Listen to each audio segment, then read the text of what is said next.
When LeBron made that sly comment, it set the internet on fire, and not in a good way. Now Vanessa Bryant has come forward with receipts that will expose their so-called friendship, claiming that Kobe couldn't stand LeBron, and she's revealing exactly why. Kobe, besides the late great Kobe, obviously, me and Kobe never had a real relationship. Vanessa says the tension wasn't just a petty rivalry. It was years of cold stares, quiet betrayal, and the NBA's own media machine rewriting history right in front of Kobe's face. Forget the brotherly love narrative they tried to push on you. This was no bromance. She claims Kobe saw it coming long before anyone else did. Even in his final year, he privately warned their inner circle that the league was already shifting the spotlight. Not because he was finished, but because they needed a shiny new poster boy. The NBA wanted a fresh, marketable prodigy for the next decade, and they chose LeBron James. While Kobe was still in his prime, still racking up rings, still bleeding purple and gold, the conversation had already shifted. Kobe had 5 championships, a finals MVP, and global icon status, yet ESPN was asking, is LeBron better than Kobe? Bleacher Report ran headlines like, LeBron James has surpassed Kobe Bryant. This wasn't healthy debate. Vanessa says it was a straight-up campaign to crown a new king, while the reigning one was still on his throne. She even revealed that Kobe would mute the TV when analysts brought up LeBron, not out of petty jealousy, but because, as she put it, it felt like they were stealing his flowers before the funeral. That line hits differently, especially now. And it's not just her saying it. In 2013, Skip Bayless went on live TV claiming LeBron had already done more for his teams than Kobe had. Kobe never had a real relationship either. Until we was on the Olympic team, we had a great relationship there, but it was always competitive between us. Until I became a Laker and then he retired, that's when our relationship became really, he welcomed me, called me bro, anything you need in LA, I got you, you're a Laker now, you family. Analysts kept fueling the fire, pushing the narrative that Kobe was yesterday's news and LeBron was the future. According to Vanessa, Kobe despised the media hype surrounding LeBron's so-called clutch moments, viewing it as a mask for mental weakness. This comes straight from someone who trained Kobe during his grueling Achilles comeback. In her circle, Vanessa reportedly confirmed that Kobe felt outright disrespected, especially when LeBron arrived in LA. Kobe had fought tooth and nail for every ounce of Lakers' glory, building his legend with blood and broken bones. Then LeBron strolls in and becomes the franchise's new face overnight. It wasn't about personal hatred. It was about pride, legacy, and the bitter sting of being replaced while still sitting courtside. One of the clearest moments of that silent war came on January 25, 2020, in Philadelphia, Kobe's hometown. LeBron passed Kobe on the NBA's all-time scoring list, and the league milked it for every camera angle, every headline. Kobe tweeted, continuing to move the game forward at King James. Much respect, my brother. Number 33,644. It looked respectful, right? But here's the detail that will make your stomach drop. Vanessa says Kobe was watching that game live and he didn't smile once. That night, she told a close friend that Kobe was proud, but he felt like they were already erasing him. Let that sink in. One of the last nights of his life, and Kobe Bryant was still haunted by the thought that his own legacy was being chipped away before it had even been fully honored. Then came LeBron's Lakers tribute the night after the crash. The world called it beautiful, but some noticed the gaps. There was no real mention of the tension, no nod to the rivalry, and no acknowledgement that their relationship had been complicated. Vanessa, in contrast, took the mic at Kobe and Gianna's memorial and gave a speech that shattered hearts, but she never once mentioned LeBron. He was known as a fierce competitor on the basketball court. The greatest of all time, a writer, an Oscar winner, and the Black Mamba. That silence wasn't accidental. Vanessa, more than anyone, knew exactly how Kobe felt, and now she's finally allowing pieces of that truth to surface. According to someone present at a private meeting, Kobe was furious when Nike started pushing LeBron's brand harder than his, even discussing the quiet possibility of retiring parts of Kobe's own product line.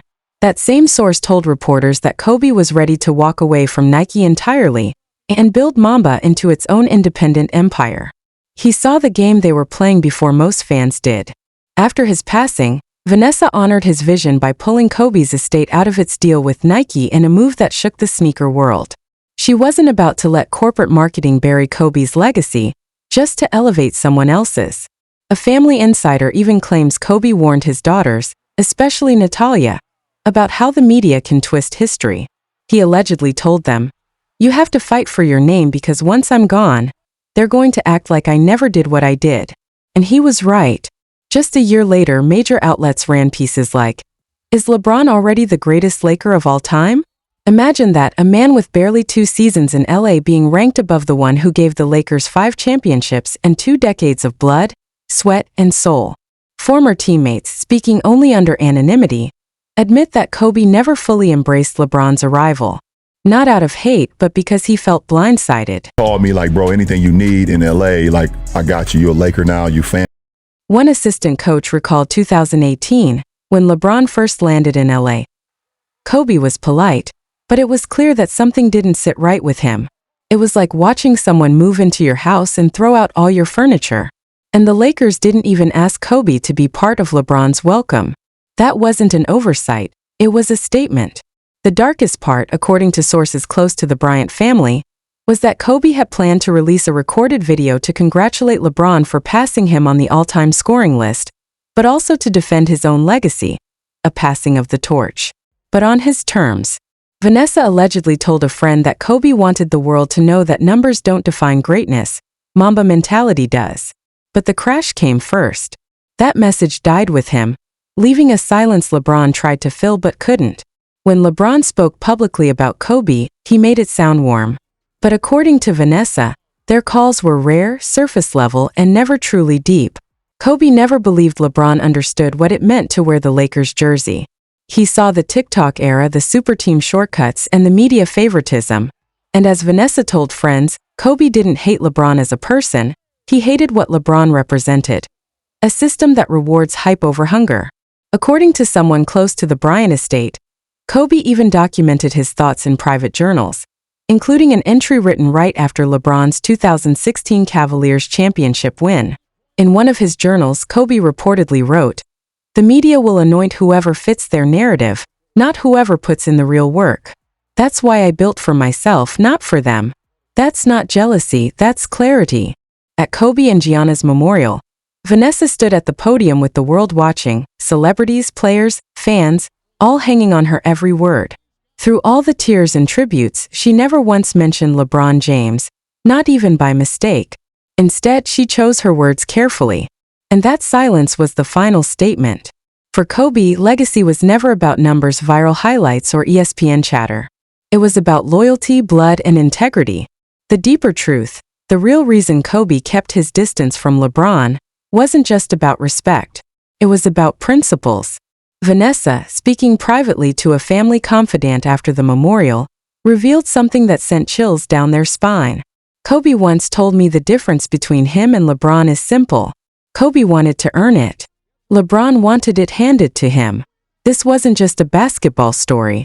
It was about what happens when authenticity collides with politics, when legacy has to survive in a machine that worships hype over heart." In 2018, Kobe had just made history again by winning an Academy Award for Dear Basketball. It was a moment that proved he was more than a player. He was a storyteller, a father figure, a multidimensional icon. But less than 24 hours later, sports media wasn't buzzing about Kobe's Oscar. They were talking about LeBron's Instagram post reacting to it. The post featured a cropped photo, a bland caption, and most telling of all, it didn't even mention Kobe by name. One fan wrote underneath it, "Why can't you just say congratulations, man? Why does it always have to be about you?" According to Vanessa's circle, this was the pattern. Every time Kobe hit a milestone, LeBron's reaction was muted or delayed. But when LeBron broke a record, the NBA's social media pages lit up instantly with graphics, documentaries, and celebrity praise, even from people who once stood in Kobe's corner. In 2019, Vanessa allegedly told a friend, "It's not jealousy, it's revision, and that's worse." Then came 2020, Kobe's posthumous induction into the Basketball Hall of Fame, a moment meant to unite the league. Yet LeBron stayed public stage to accept the honor on Kobe's behalf, her voice breaking with grief. And she never mentioned LeBron's name once, not because she forgot, but because she meant it that way. Behind closed doors, she had already told her inner circle, "If you're not going to lift him up when he's gone, don't pretend you supported him when he was here." According to a former Lakers staffer, Kobe and LeBron did share one final personal conversation. It took place in early 2020, just weeks before the world shut down. Kobe and LeBron ended up in the same bed. LeBron stayed silent. They shook hands, turned away, and that was the last time they ever saw each other. That night, Kobe told Vanessa it felt like closure, like he had finally said what needed to be said. But for her it was bittersweet. She knew Kobe wanted to pass the torch, but only to someone who truly understood the weight of it. And in his mind, LeBron never did. If you think that chapter ended with Kobe's death, you're missing the bigger picture. Vanessa didn't just inherit grief. She inherited a war. A war over Kobe's name, his image, his brand. And that spent years downplaying him suddenly called him the greatest of all time. The same executives who once urged him into early retirement were now rolling out Mamba Forever merch. Vanessa saw the game instantly. When Nike tried to renew Kobe's deal with less control, fewer releases, and tighter licensing, she shut it down. Not out of spite, but out of loyalty. She walked away from billions in potential revenue to protect Kobe's vision for an independent Mamba brand. She explained it simply. "Kobe and I had a vision to build a brand that reflects his legacy and honors his work, not someone else's version of it." That wasn't just business. That was a calculated strike because she knew the same system that crowned LeBron as the future once tried to fade Kobe into the background. Vanessa poured that fight into the Mamba and Mamba Cheetah Sports Foundation, giving young women in sports the opportunities Kobe and Gigi dreamed of. She was motivated to change the way everyone viewed women in sports. She wrote papers in school defending women and wrote about how the unequal pay difference for the NBA and WNBA leagues wasn't fair. And I truly feel she made positive changes for the WNBA players now. Vanessa launched Mamba apparel, hosted tournaments, sat courtside at WNBA games, and kept Gigi's mission alive. But fans began to notice something strange. LeBron, the NBA's golden face, was absent from nearly every one of these tributes. No appearances, no public partnerships, no vocal support. The question kept arising, where was LeBron? By 2022, the NBA released its 75th anniversary documentary, a glossy, big-budget celebration of the game's greatest players. Kobe was featured, but not centered or spotlighted the way fans expected. And Vanessa wasn't even invited to participate. A longtime Bryant associate says she wasn't surprised. She'd watched the quiet push to diminish Kobe's presence ever since LeBron arrived in LA, so she doubled down. That same year, Vanessa partnered with independent filmmakers on a Kobe-approved documentary. No NBA filter, no sugarcoating, just raw Mamba. She wanted the real story told. The injuries, the rehab, the broken fingers, the early mornings, the 81-point game, the girl dad era, the Oscar, and the final goodbye. This time she controlled every frame. Because Kobe's true legacy isn't in stat sheets. It's in influence.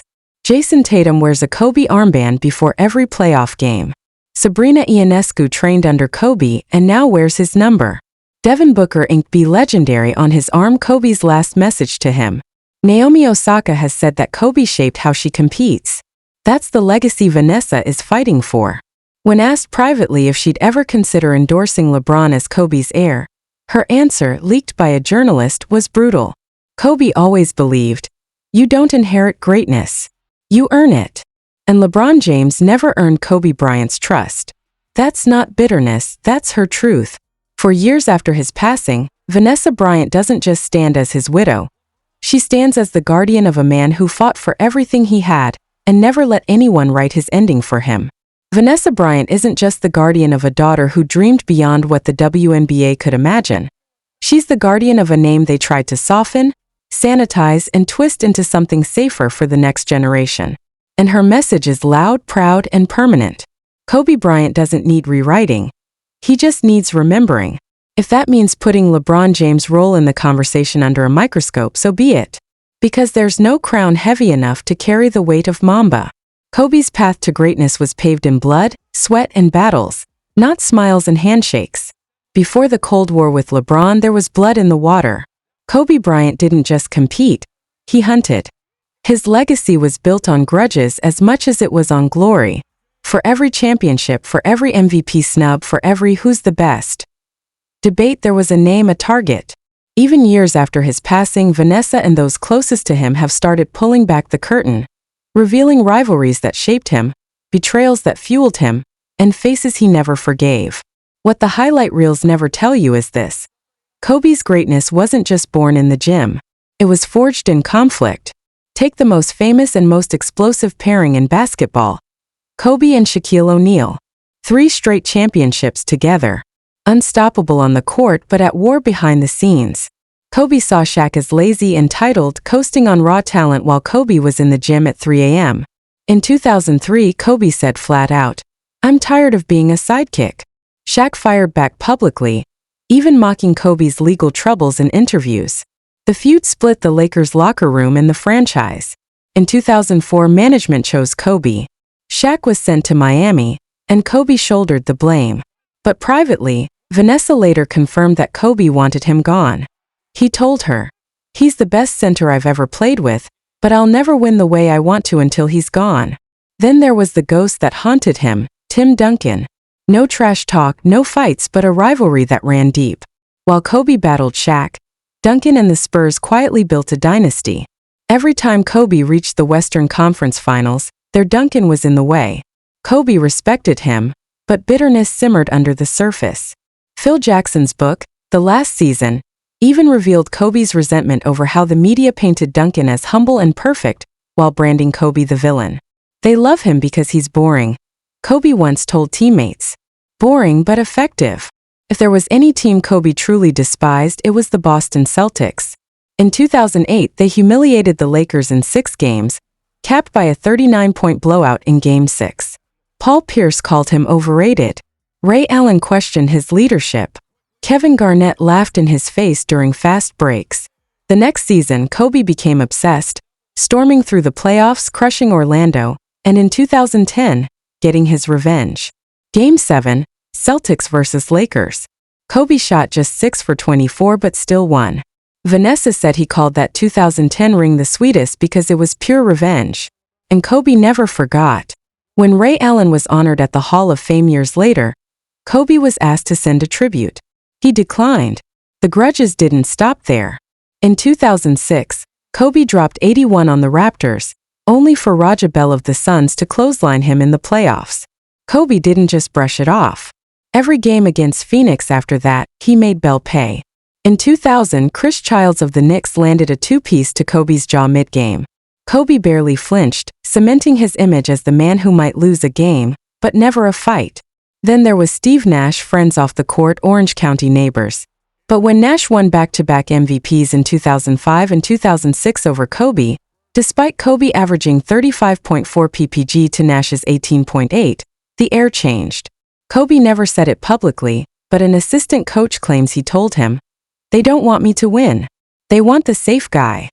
Even Dwayne Wade, who Kobe liked, wasn't immune.